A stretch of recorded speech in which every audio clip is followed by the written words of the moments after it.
Hello guys, welcome back to this channel. In today's video, I'm going to show you how you can remove CapCut logo at the end of your video.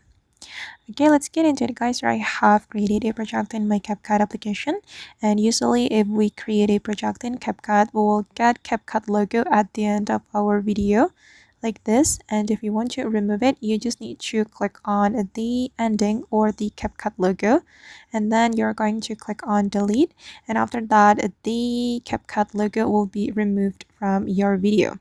But if you create new project again, this CapCut logo will appear again on your project. So I'm going to show you how you can permanently remove this CapCut logo.